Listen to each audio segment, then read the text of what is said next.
ভোটের অপেক্ষা মাত্র এক রাতের। পছন্দের প্রার্থীকে ভোট দিতে দূর দূরান্ত থেকে মানুষ ছুটছেন নিজ নিজ আসনে। একই সাথে আসনগুলোতে অবস্থান করছেন প্রার্থীরা। রাজনৈতিক দলগুলোর প্রধানরা কে কোন আসনে ভোট দেবেন তা নিয়ে জনমনে বাড়ছে কৌতূহল। নির্বাচন তফসিল অনুযায়ী বৃহস্পতিবার সারা দেশে সকাল 7:30 থেকে বিকেল 4:30 পর্যন্ত সংসদ ও গণভোট অনুষ্ঠিত হবে। জানা গেছে, ঢাকা 17 আসনের গুলশান 2-এর model high school and college কেন্দ্রে ভোট দেবেন BNP chairman Tarique Rahman.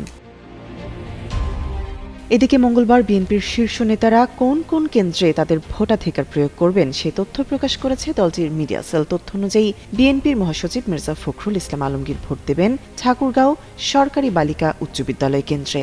White plus pro sensitive স্কয়ারে মাঠের বাইরেও তো আমরা এভাবে দেশপ্রেম দেখাতে পারি।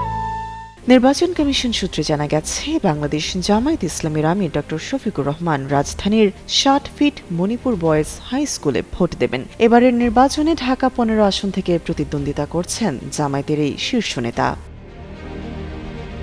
জাতীয় নাগরিক পার্টি এনসিপি প্রকাশিত তালিকা অনুযায়ী ঢাকা 11 আসনে শাপলাকুলির প্রার্থী ও এনসিপির আহ্বায়ক নাহিদ ইসলাম বাড্ডার বেড়াইদে AKM রহমতুল্লাহ বিশ্ববিদ্যালয় কলেজ কেন্দ্রে ভোট দেবেন। এছাড়া এনসিপির মুখপাত্র ও নির্বাচন পরিচালনা কমিটির চেয়ারম্যান আসিফ মাহমুদ সজীব ভুঁইয়া সকাল 9টায় রাজধানীর নিউ মার্কেটের গভর্নমেন্ট ল্যাবরেটরি হাই স্কুল কেন্দ্রে নিজের ভোটাধিকার প্রয়োগ করবেন।